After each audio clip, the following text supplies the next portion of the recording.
자, 우리 몇 페이지 나갈 차례냐면 46페이지 나갈 차례야. 자, 46페이지 펴. 자, 46페이지. 오늘서부터 정답률을 쭉 볼래, 오른쪽? 자, 1번 문제. 자, 2021년도 수능 지문인데 1번 정답률 65, 2번 정답률 36, 3번 정답률 35, 4번 정답률 44. 그러니까 1번 문제를 제외하면 다 1등급과 2등급을 가르는 그런 문제고, 이제 오늘서부터 난도가 이제 조금 어려워져. 근데 이런 것도 여러분 연습을 좀 해봐야 돼. 자, 우리 저번 주까지는 모의고사처럼 막 시간도 재고 그랬는데, 우리 수능하는 사람들, 자, 시간 널널하게 줄 테니까 우리 SQ3R라는 방법대로, 자, 오늘 다시 천천히 여러분 나갈까. 오늘 이 한 지문밖에 못 나갈지도 몰라. 그러니까 어쨌든 간에 쌤이 되게 꼼꼼하게 여러분 좀 해줄 테니까, 자, 일단 시간 얽매이지 말고, 자, SQ3R 그대로 해서, 자, 뒤에 4번까지 문제를 먼저 풀어주십시오. 자, 푼 다음에 여러분 얘기할게. 자, 풀어.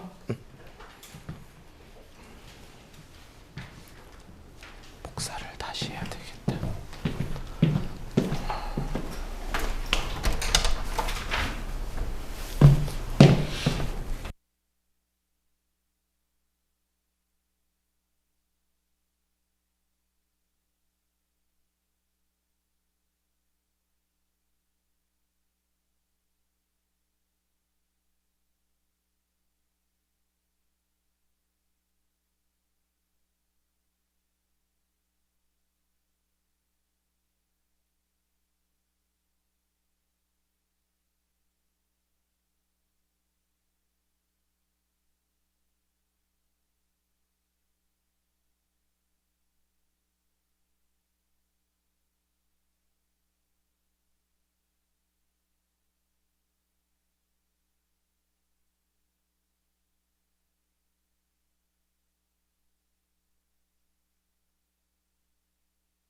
자, 우리 교재가 67쪽까지가 수업 교재고 뒤에가 이제 과제물이었기 때문에 뒤에 아마 과제물 한 사람들도 있을 거야. 그래서 내 생각에는 요게 이제 한 4주 정도 딱 너희들 내신 기간 들어가기 전까지 이제 딱 끝나고 그 다음에 이제 SQ3R 투구를 이제 너희들 또 바로 나눠줄 텐데 이제 그때는 우리 내신했던 사람들 말고 수능했던 사람들은 이거 연습했을 거야. 우리 저번 주에 연습을 했는데 수능에는 독서 지문이 4개가 나와. 4개가. 우선 1, 3번이 독서 이름. 무조건 번호가 정해져 있어. 그 다음에 4번서부터 9번까지가 기억나니? 가, 나 딱 주고 두 지문 주고 6문제 나오는. 이게 이제 근데 얘는 언제나 인문 아니면 예술이 출제가 돼. 그 다음에 10선에서 13번. 얘네들은 순서는 바뀔 수 있는데 보통 경제 아니면 법이 4문제 출제가 되고 그 다음에 마지막 4문제가 과학기술 4문제. 아무래도 이쪽이 난이도가 제일 어려워. 그래서 지금 우리는 일단 얘네 둘을 하기 전에 얘는 되게 쉬워. 문학보다 더 쉬워. 그래서 요거를 먼저 우리가 잡고 이제 요 다음 교재서부터는 이것도 있고 이것도 있고 이것도 있을 거야. 알겠죠? 지금은 우리가 이제 독해하는 방법 그리고 내신 때문에 조금 감이 많이 떨어진 학생들을 위해서 이 지문 굉장히 자세하게 다시 한번 SQ3R 적용해가면서 할 테니까 자 복습합시다. 자 일단 쌤이 지문이 나오면 제일 먼저 뭐 하라고 그랬어? 단락에 기호를 붙여. 자 일단 1, 2, 3, 4, 5까지 나올 거야. 자 단락에 기호 붙이고요. 1, 2, 3, 4, 5. 자 그리고 제발 이거서부터 먼저 해. 이 지문에서 이걸 먼저 읽는 사람과 안 읽는 사람의 차이는 너무 커. 쌤이 단락에 기호 붙이면서 2, 3, 4, 5의 앞문장은 빨리 읽으라고 그랬지. 하라는 대로 해. 자, 그랬더니 2, 3, 4, 5는 2, 3, 4는 별거 아닌데 자, 5문단 첫 번째 문장. 자, 읽어볼게. 자, 앞에 나올 내용 예측해. 만약 타인이 고의나 과실로 예약상 권리자가 가진 권리 신화를 방해했다면 예약상 권리자는 그에게도 책임을 물을 수 있다 그랬지. 얘들아 여기서 한 글자 딱 눈에 들어오는 거 있지 않아? 뭐? 도. 봐봐. 만약 타인이 고의나 과실을 예약상 권리자가 가진 권리 신화를 방해했다면 예약상 권리자는 그에게도 책임을 물을 수 있대. 그럼 앞에 무슨 얘기 나오겠니? 잘 모르겠지만 이 사람 말고 누군가에게도 책임을 물을 수 있다라는 얘기가 나오지 않겠니?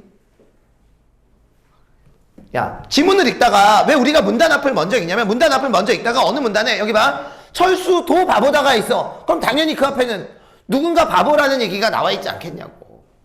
자, SQ3R 1단계 2, 3, 4, 5 즉 1문단 빼놓고 나머지 문단의 앞문장을 읽으면서 앞에 나올 내용이나 글 전체의 흐름을 예측해본다.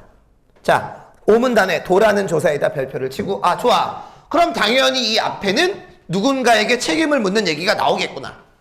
이것부터 먼저 하는 거야. 자, 그 다음에 이제 1문단을 읽어야지. 자, 1문단을 읽는 제일 중요한 이유는 뭐냐면 1문단은 서론이니까 일단 글의 제재를 찾으면서 이 사람이 도대체 앞으로 뭐에 대해서 쓸지 예측을 해야 돼. 이것도. 하여튼 쌤 수업에서 제일 중요한 건 예측이야. 글을 읽는 느낌이 아니라 자기가 글을 쓰는 느낌이 들어야 돼. 그리고 제발 옆에다가 글의 제목 적어놔. 연습할 때 수능장에 가면 못하더라도 옆에다 제목 적어놔. 그래서 내가 스프링 교재가 그 제목 적는 연습하기 위해서 스프링 교재 준 거 아니야. 자 일단 1문단 볼게. 첫째 줄 채권 동그라미 쳐.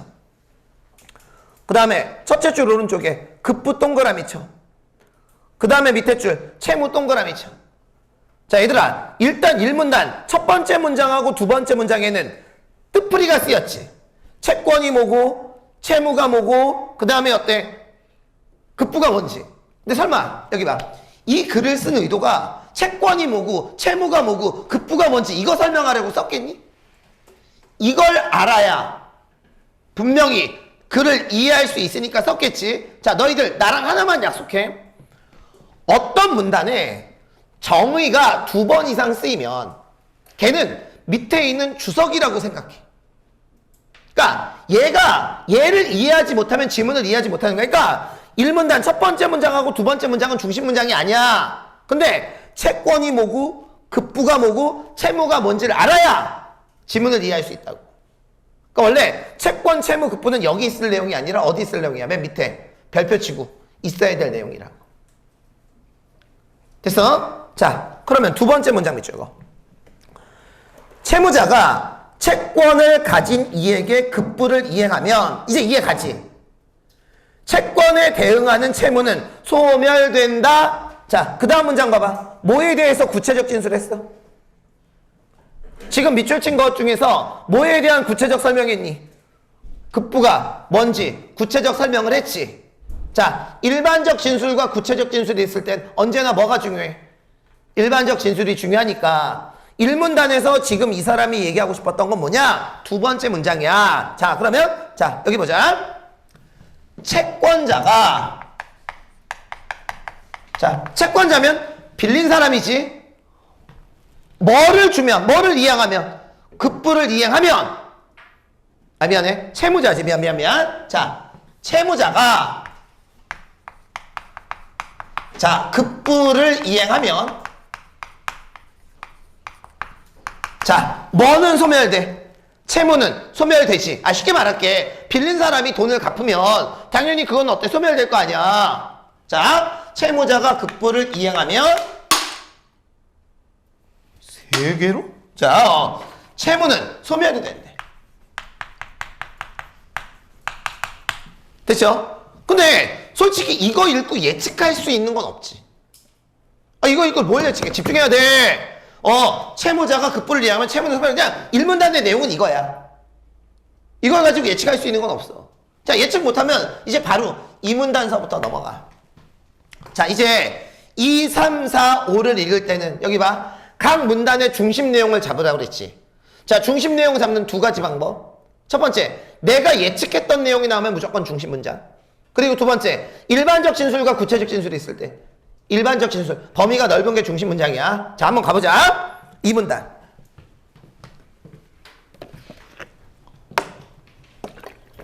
내가 얘기했잖아, 얘들아.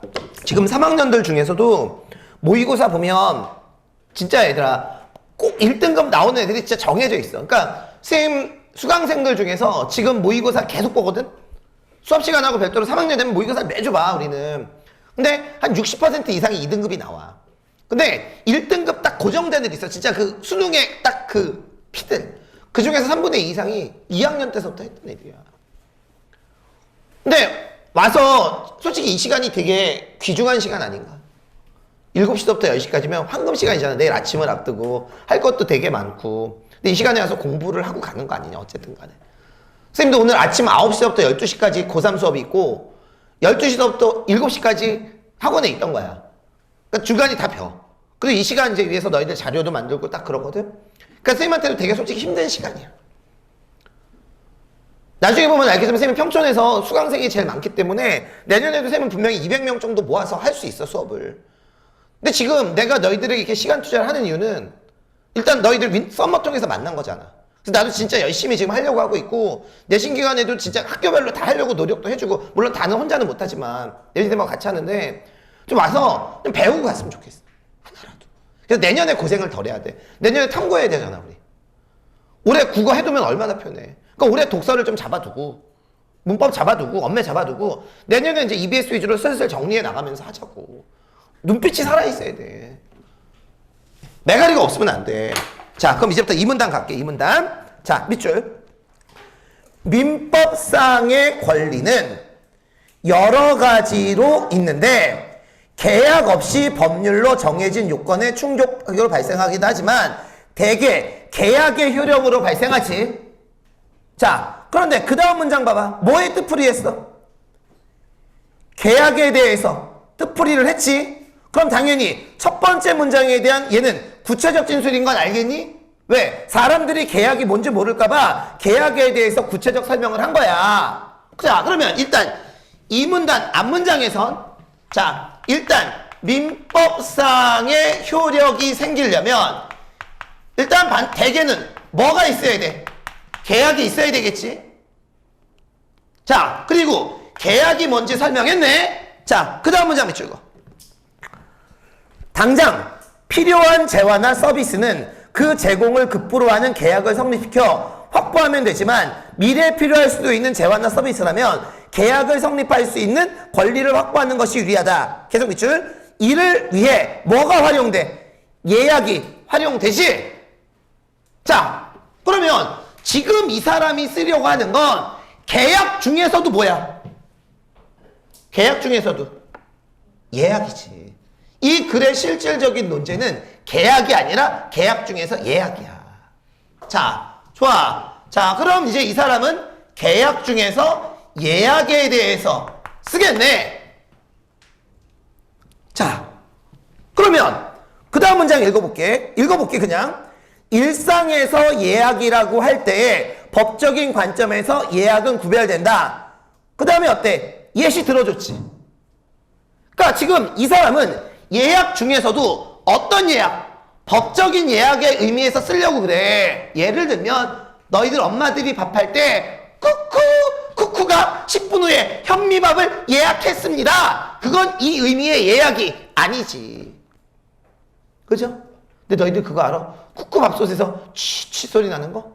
그게 실제로 나는 소리가 아니래. 밥솥 안에 있는 효과음이래. 효과음이 치치 내는 거지 실제로 그 소리가 안 나는데. 몰랐지? 나 그 기사 보고 되게 배신감 느꼈어요, 얘들아. 그런 거 느끼면 배신감 안 느끼니? 선생님 제일 배신감 느꼈던 거 우리 학원 옆에 이마트 24 그거 알아? 24가 뭐 해준 말이게? 24시간이 아니야. 이마트 24시간 하는데 별로 없어. 이후 4초 내준 말이래. 이사가. 진짜야, 얘들아. 그래서 그 다음부터 이마트 24 잘 안 가. 배신감 느꼈어. 아이, 진짜, 씨. 자, 그러면 지금 그 다음에 이제 예시가 나왔잖아. 자, 그럼 마지막 문장 밑줄거. 법적으로 예약은 당사자들이 합의한 내용으로 권리가 발생하는 계약의 일종으로 재화나 서비스, 제공을 급분행을 하는 다른 계약인 본계약을 성립할 수 있는 권리 발생을 목적으로 한다. 자, 그럼 이제 이 사람이 쓰려고 하는 건 예약 중에서도 어떤 예약? 법적인 예약. 그죠? 아, 이 사람은 지금 법적인 예약에 대해서 쓰려고 하겠네. 얘들아, 그러니까 내가 바라는 건 뭐냐면 선생님이랑 똑같이 이렇게 안 써도 돼. 잠깐만. 이 문단을 딱 보면서 여러분들이 아, 이 문단은 이 사람이 법적인 예약의 의미에 대해서 쓰려고 하는구나. 그것만 알면 되는 거야. 오케이? 그리고 거기에 나와 있는 정보를 처음서부터 외울 필요는 없어. 대신 이 문단이 법적인 예약에 대해서 설명하는구나. 그것만 머릿속에 담고 가는 거야. 지문을 처음서부터 완벽하게 이해하려고 그러면 망해. 자, 이제 3문단 갑시다. 자, 밑줄. 예약은 예약상 권리자가 가지는 권리의 법적 성질에 따라 두 가지 유형으로 나뉘지. 자, 밑줄 거. 첫째는 채권을 발생시키는 예약이다. 자, 그러면 첫째에 대한 설명이 어디까지인지 읽어봐. 당연히 둘째는 앞까지지. 그럼 이제 나머지 문장들은 첫째에 대한 구체적 진술이 되는 거야. 아, 이런 거구나. 그럼 또 밑줄 거. 둘째는 예약 완결권을 발생시키는 예약이다. 자, 이거에 대한 얘기가 어디까지인지 읽어봐.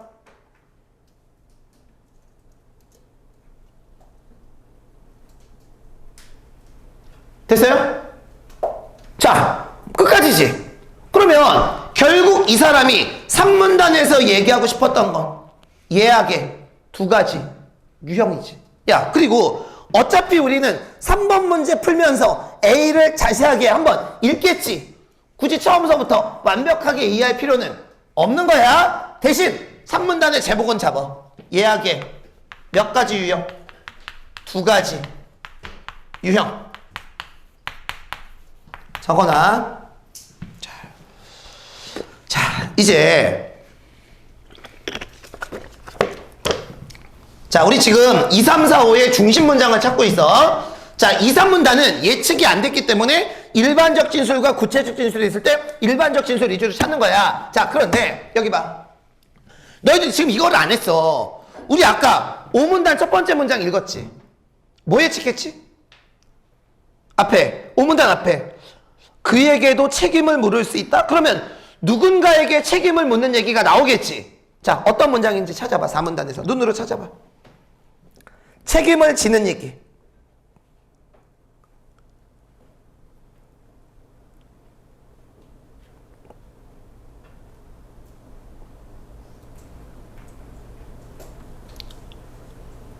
됐어? 얘들아, 이래서 자꾸 예측을 하는 거야. 자, 4문단. 두 번째 문제 한번 읽어. 일반적으로 급부가 이행되지 않아 채권자에게 손해가 발생한 경우 채무자는 자신의 고의나 과실에서 비롯된 것이 아님을 증명하지 못하는 한 채무 불이행 책임을 지지. 아, 그렇구나. 자, 여기다 적을게, 얘들아. 자, 그러면 이제 4문단은 보세요. 채무자가 누구에게? 채권자에게 보세요. 급부를 이행을 못했어. 그러니까 쉽게 말하면 돈을 안 갚은 거야. 근데 조건이 있지. 어떤 조건? 자신의 고의나 과실에서 비롯된 것이 아님을 증명하지 못하는 한 채무 불이행 책임을 지지. 누가 누구에게 책임을 지는 거야? 채무자가 채권자에게 책임을 지는 거지. 자, 왜 얘가 중요한지 알았어? 아까 5문단 통해서 우리가 예측했던 내용이잖아. 아, 그렇구나. 여러분들은 이걸 보면서 여기가 1이야. 1. 여기에 나와 있는 채무자가 채무 불이행을 했으니까 이거에 대한 책임을 진다고.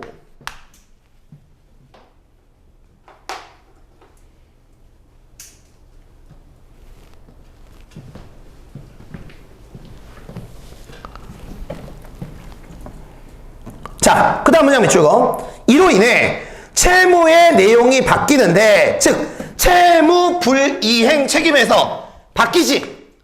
그 다음 문장 밑줄거. 뭐로 바뀌어? 손해, 배상, 채무로 바뀌지.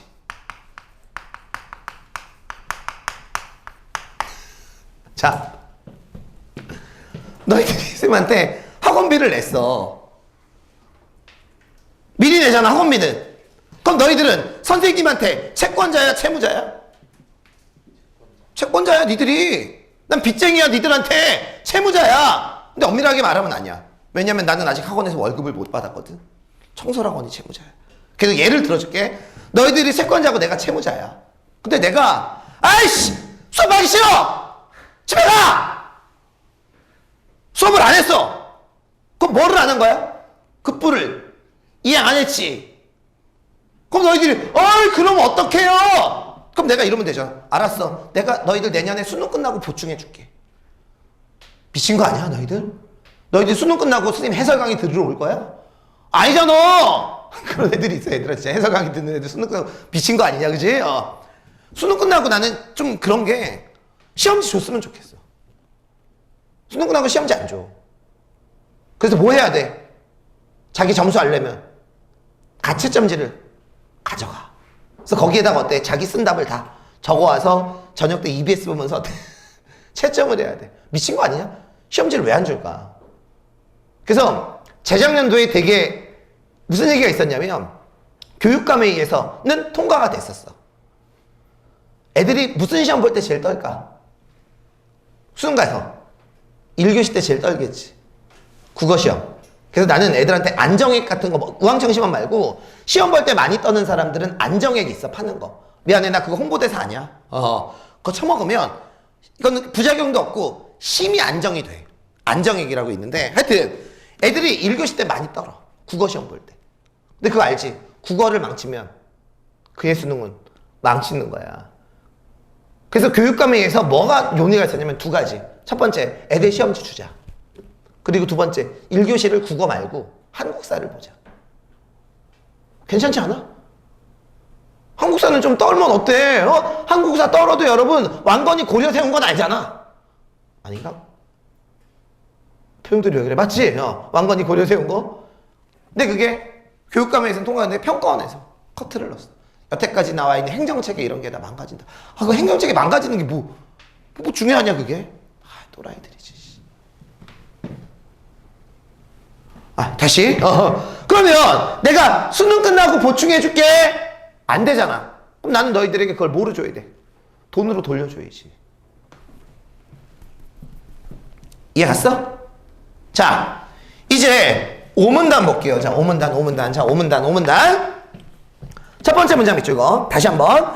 만약 타인이 고의나 과실로 예약상 권리자가 권리 실현을 방해했다면 예약상 권리자는 그에게도 책임을 물을 수 있다. 자, 갑자기 용어가 여기 보자.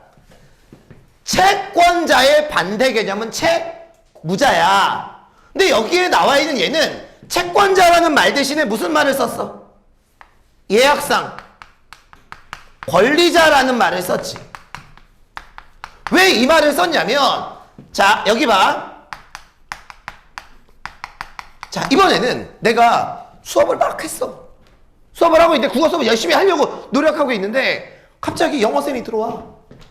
태용아, 영어쌤이 들어오더니 큰 머리를 가지고 막 칠판을 막 가려. 아, 이러고. 그럼 내가 수업을 못했어. 그러면 영어쌤은 선생님이 수업을 못하게 한 방해자지. 하지만 너희들이 영어쌤에 대해서 채권자는 아니지. 영어쌤이 너희들한테 빚을 진 건 아니잖아.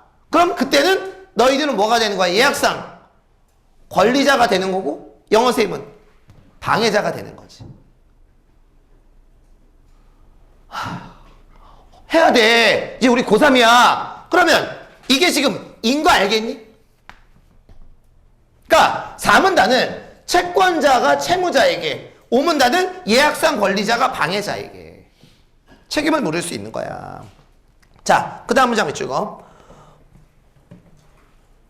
아니야. 자, 그 다음 문장은 때문이다고. 자, 5문단 셋째 줄. 다만 동그라미 쳐. 다만. 자, 5문단 셋째 줄. 다만.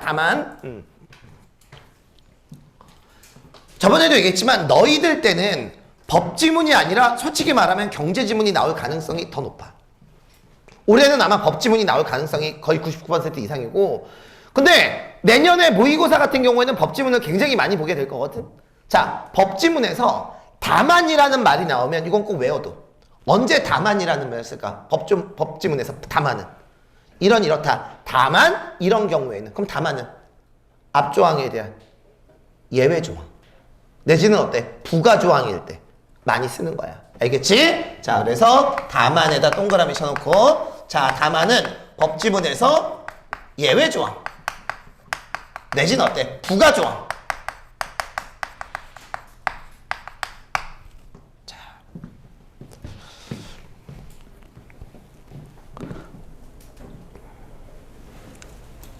자, 그럼 이게 뭐냐? 자, 보세요. 여기 봐.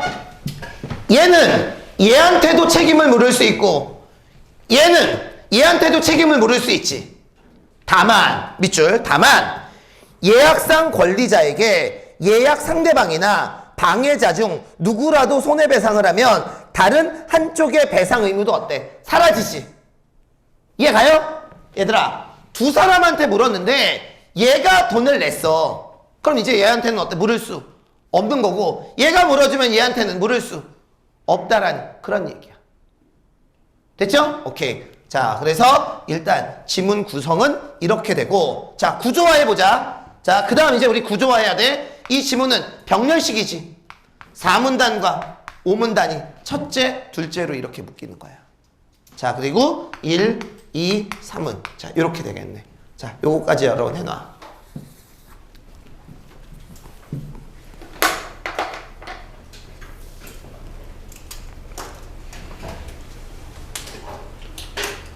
우리 내신 때문에 못했던 사람도 이제 조금씩 기억이 나지? 오케이? 자, 단락에 기호 붙이면서 각 문단의 앞문장 읽으면서 앞에 나올 내용이나 글 전체 흐름 예측하고, 오케이? 서론을 읽으면서 뭐에 대한 얘기인지 생각하고, 본론하고 결론에 무슨 내용이 있을까 예측하고, 그 다음에 나머지 문단을 읽되 중심 내용을 찾아. 중심 내용을 찾을 땐 꼭 중심 문장이 하나가 아니야. 첫 번째, 내가 예측했던 내용이 나오면 무조건 중요해. 일반적 진술과 구체적 진술이 나오면 무조건 일반적 진술이 중요해. 그리고 이렇게 구조화를 만들어. 선생님, 구조화할 때는 병렬식은 이렇게 가고 시간의 흐름은 화살표로 가고. 기억나지? 자, 좋아. 우리 앞으로 4주 동안 바짝 한번 당겨보자. 그리고 수능 보면 수능 독서 지문을 이 방법대로 SQ3R대로 한번 해볼 거야. 돼? 안 될 수가 없지. 자, 됐죠? 자, 그럼 이제 문제를 쓱 봐야지. 자, 문제를 쓱 봐. 쓱. 1번 봐봐. 1번. 1번은 일치 문제. 어디 봐야 될지 솔직히 모르겠네. 자, 1번 일치. 자, 2번 문제 봐. 기억에 대한 이해지. 자, 기억이 뭐니? 기억이 어딨어? 기차 탑승을 위해 승차권을 구입하는 게 몇 문단에 나와? 2문단에 나오지. 근데 주의해야 될 건, 얘들아, 얘는 지금 기억 봐봐. 얘는 우리가 알고 있는 의미의 예약이 아니야. 법적인 예약이 아니야. 봐봐. 얘는 법적인 예약이 아니지. 그러면 이 글 전체는 다 법적인 예약이지. 그럼 얘는 무조건 몇 문단 안에만 답이 있겠니? 2문단 안에만 답이 있겠지. 그러니까 제발 문제를 보면서 아, 얘는 어디 봐야 될지 힌트를 잡아. 자, 3번 문제 봐. 자, 얘는 A지. A니까 몇 문단? 3문단. 자, 4번 문제 봐. 눈치 깠지? 그럼 딱 봐도 이제는 몇 문단이면 몇 문단이겠니? 1문단은 서론이니까 의미 없고 4문단 아니면 5문단이겠지. 자, 보기 잠깐만 읽어볼게. 눈으로. 보기를 먼저 읽어. 빨리.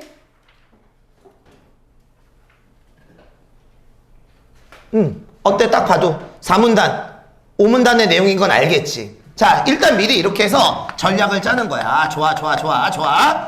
이제 지문을 꼼꼼히 읽어야지. 얘는 2문단, 3문단, 4문단, 5문단 이렇게 나오겠네.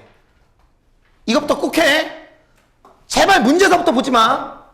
지문 독해하고 문제를 보면서 아, 이 문제는 어디를 봐야지? 쓱 전략을 짜. 자, 그러면 바로 들어가도록 할게요. 1번. 윗글에 대한 이해로 적절하지 않은 것은. 자, 1번 답지 봐.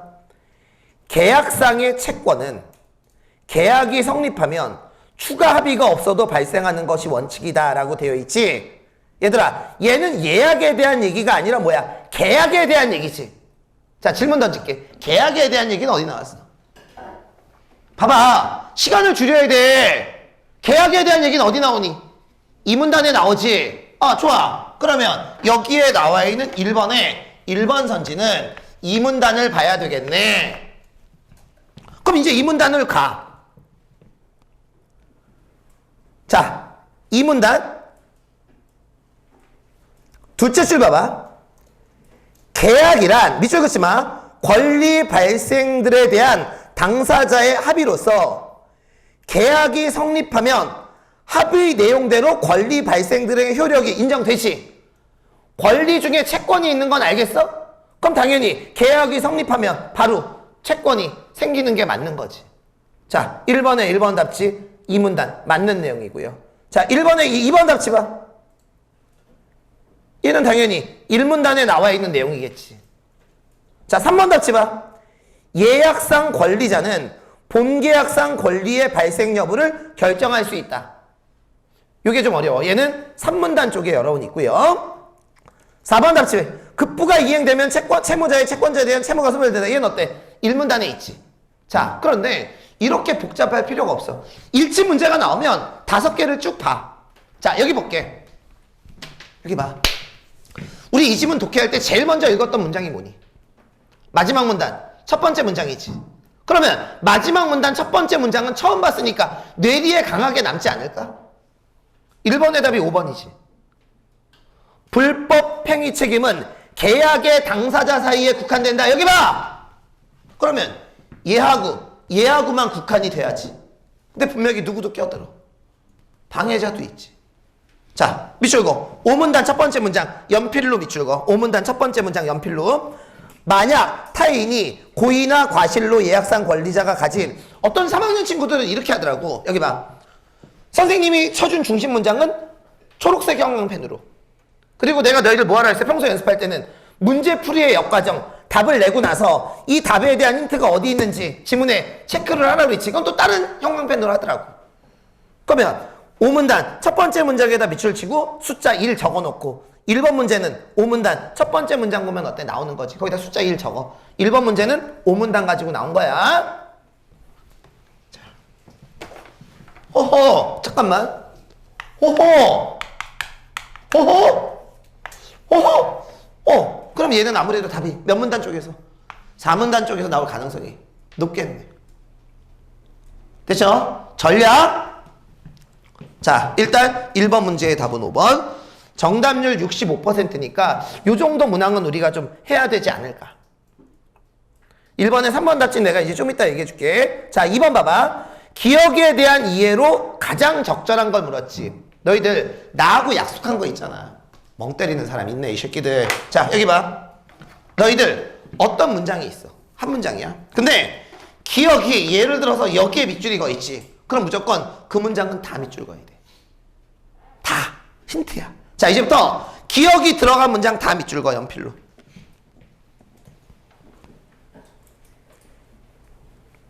자,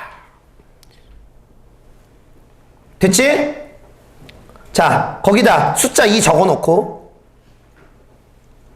자, 이제부터 대답해줘. 기억은 뭐는 맞지만 뭐는 아니야.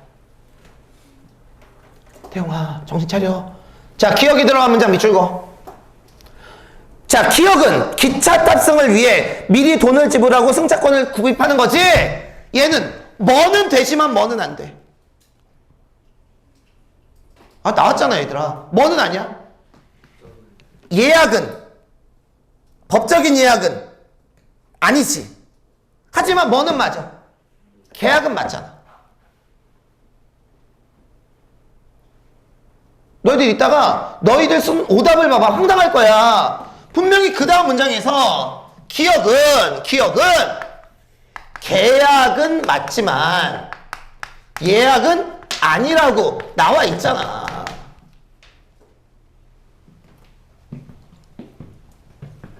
됐죠? 자, 자, 그러면 5번 답지 봐. 밑줄 그어. 5번 답지에서 계약을 성립시킬 수 있는 권리 밑줄 그어. 5번 답지에서 계약을 성립시킬 수 있는 권리 밑줄 그어. 얘가 뭔지 찾아, 지문에서. 이 문단에서. 계약을 성립시킬 수 있는 권리가 뭐야?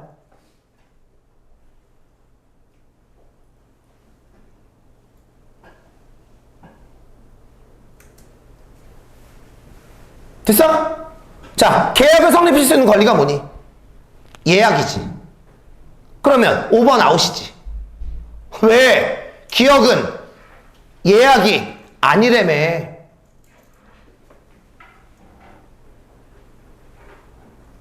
됐어요?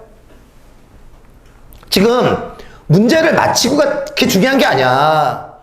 야, 우리 수미자 알지? 수미자 들어봤어? 수능 미만 잡이야. 우리는 지금 수능을 잘 봐야 돼. 그 과정을 하고 있는 거지. 지금 틀리면 어때? 선생님 저 다 틀려. 틀려! 수능장 가서 다 맞자고. 그 과정을 해나가는 거 아니야. 자, 4번 답지 봐. 뭐 잘못했어? 딱 봐도 이제 틀린 거 알겠지? 뭐가 틀렸니? 계약? 없이. 틀렸지? 왜? 분명히 기억은 계약이라고 나와 있지. 그러니까 절대 4번하고 5번을 쓰면 안 되는 거야. 근데 솔직히 말해봐. 너희들 4번, 5번 써서 많이 틀렸지. 이 문제가 정답률이 36%인데 50% 넘는 애들이 4번하고 5번을 써서 틀렸어. 그럼 너희들이 안 한 건 뭐야? 이거 밑줄 안 걷잖아. 이거 밑줄. 밑줄 다 그어야 돼.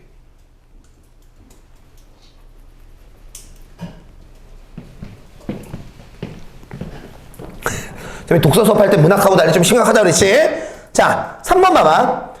기차 승차권을 미리 구입하는 것은 뭐는 맞아? 계약을 성립시키면서 채권의 행사 시점. 얘들아, 내가 승차권을 예약을 했어. 그럼 나에게 무슨 권리가 있어? 몇 시간 후에 기차를 탈 권리가 내 채권이지. 야, 채권 채무는 계약일 때도 어때? 따질 수 있지. 그러니까 답은 몇 번? 3번이 답이 되는 거야. 자, 2번 답지는 뭐가 틀렸냐? 기차를 탑승하지 않는 것은 승차권 구인으로 발생한 채권에 대응하는 의미를 포기하는 것이다. 야, 이건 뭐야? 승차권 예매하면 무조건 타야 돼? 내 권리를 포기하는 거지. 의미를 포기하는 게 아니라. 맞잖아.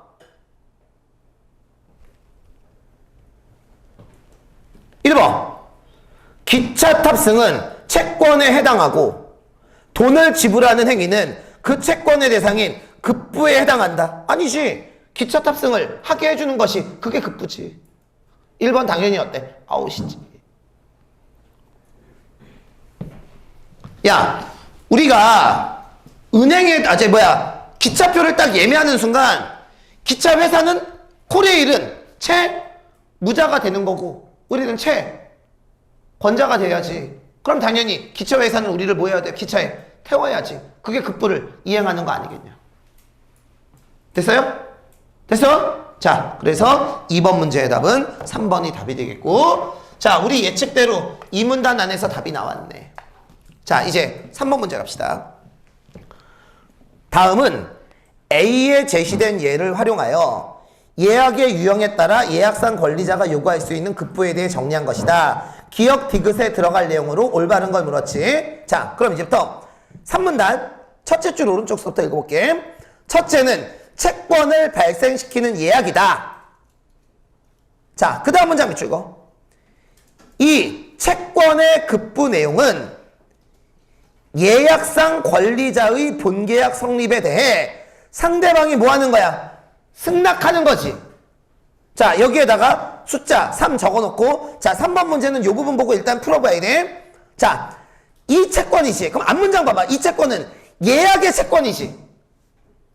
문장을 봐봐. 이 채권의 급부 내용은 이는 예약이잖아. 그럼 예약상 권리의 급부 내용은 예약상 권리자의 본계약 성립 요구에 대해 상대방이 뭐 하는 거야? 승낙하는 거지. 그럼 기억에는 반드시 어떤 단어가 들어줘야 돼? 승낙이라는 단어가 들어가 줘야 되겠지. 자, 그럼 일단 몇 번하고 몇 번으로 좁혀져? 1, 2, 3번으로 좁혀지지. 자, 그 다음에 기억보다 디귿을 먼저 찾는 게 낫겠지. 왜? 기억하고 디귿이 첫째 유형이니까. 자, 그럼 이제 그 다음 읽어볼게. 셋째 줄, 눈으로 읽을 거야. 밑줄 긋지 마. 회사의 급식업체 공모에 따라 여러 업체가 선정한 경우 그중 한 업체가 선정되었다고 회사에서 통지하면 뭐가 성립해? 예약이 성립하지. 이에 따라 선정된 업체가 급식을 제공하고, 그 다음 문장 밑줄 거. 대금을 받기로 하는 본계약 체결을 요청. 자, 밑줄. 대금을 받기로 하는 본계약 체결. 그럼 얘들아, 여기다 이제 숫자 3 적어놓고, 그럼 급식업체는 급식을 주지. 대신 학교로부터, 학교 맞냐? 회사로부터 뭐를 받아야 돼? 급부로 돈을 받아야 되겠지. 그럼 당연히 디귿에는 뭐가 들어가? 급식을 지급하는 거야? 급식 대금을 지급하는 거야? 야, 봐봐. 본계약 체결 왼쪽에 뭐라고 나왔어? 대금을 받기로 하는 본계약 체결이잖아. 그럼 본계약 체결의 급부는 뭐야? 돈을 받는 거지. 그럼 당연히 디귿에는 뭐가 들어가야 돼? 급식, 대금, 지급이 들어가야 되겠지. 그럼 답은 몇 번? 1번. 자, 잠깐만. 됐어? 자, 그런데 3문단 맨 마지막 봐봐. 맨 마지막 줄. 요것도 밑줄 거. 일단 여기에 나와 있는 3문단 마지막 줄은 일단 두 번째 거에 대한 얘기인 거 알겠지? 자, 끝에서 넷째 줄 봐봐. 둘째는 예약 연결권을 발생시키는 예약이라며. 근데 맨 마지막 줄 밑줄 거. 예약 완결권을 행사하면 곧바로 무슨 계약이 성립해? 본계약이 성립하지. 자, 숫자 3 적어. 그러면 첫 번째하고는 달리 예약 완결권을 행사하면 바로 본계약으로 들어가. 그럼 당연히 니은에는 아무것도 없지.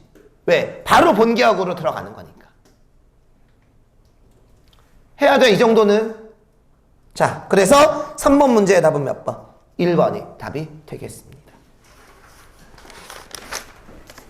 자, 그러면 얘도, 자, 3문단. 자, 이제 얘는 4문단하고 5문단인데, 얘가 5문단에 나왔으니까 4문단에서 나올 확률이 좀 높을 것 같긴 해. 자, 그러면. 자, 야, 오늘 요 지문까지밖에 못하겠다. 오늘 좀 자세히 했으니까, 다음 주부터는 2지문씩 여러 번 들어갈게. 자, 그럼 이제 보기 읽어볼게. 특별한 행사를 앞두고 있는 갑은 미용실을 운영하는 을과 예약을 하여 행사 당일 오전 10시에 머리 손질을 받기로 했지.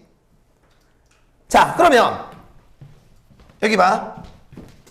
아이씨, 뭐 피해.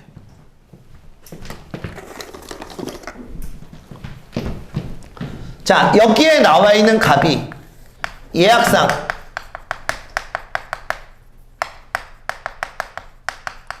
권리자인 건 알겠지?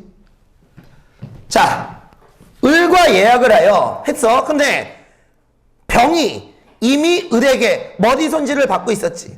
갑이 예약을 해둔 시간에 병이 고의로 끼어들어 있어 위법성이 있는 행위를 하여 갑은 결국 머리 손질을 받을 수 없다고 나와. 그러면 여기에 나와 있는 갑과 을의 관계를 따지면 자, 얘는 계약상 권리자가 되고 엄밀하게 말할게 얘랑 따지면 얘는 채권자가 되고 얘는 뭐가 되는 거야? 채무자가 될 수도 있잖아.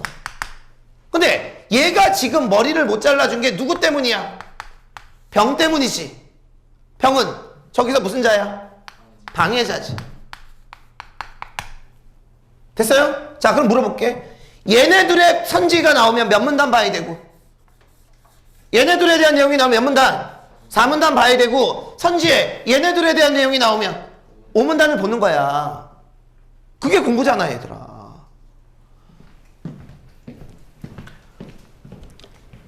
지문 독해가 돼야 문제가 되는 거야. 절대 지문 독해 안 하면 문제 안 풀려. 자, 그러면 이제 바로 1번 답지서부터 갈게. 가가 발생하는 과정에서 을의 과실이 있을 경우 을은 갑에 대해 채무 불이행 책임이 있고 무슨 의미를 진다 그랬어? 손해배상, 채무를 진다. 어때? 1번 답지 4문단에 똑같이 나오지. 이게 왜 고민스러워? 자, 2번 답지 봐. 가가 발생하는 과정에서 을의 고의가 있는 경우 을과 병은 모두 갑에게 손해배상 채무를 지고 얘도 어때? 손해배상 채무고 5문단 봐봐. 얘도 손해배상 채무 나와.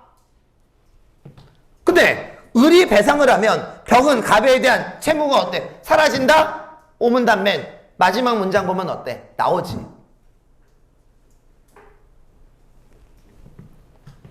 자, 3번.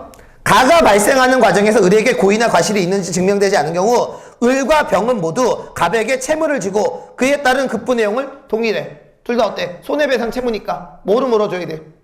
돈으로 물어줘야 되겠지. 자, 4번 답지 볼게.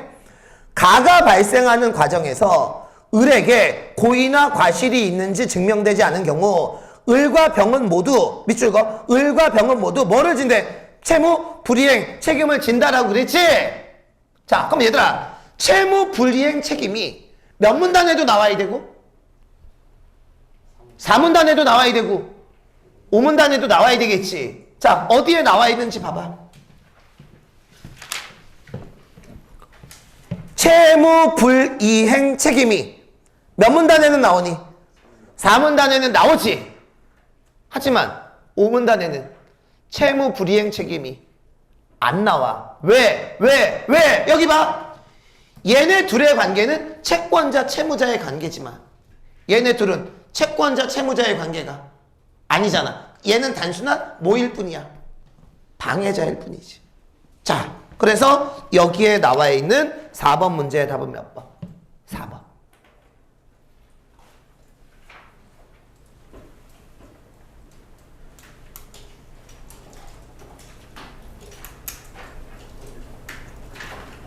자, 잠깐만.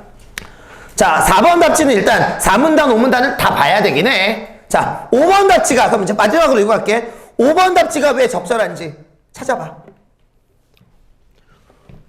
5번 답지가 왜 적절한지 을의 입장에서 찾아봐. 즉, 4문단에서 찾아봐.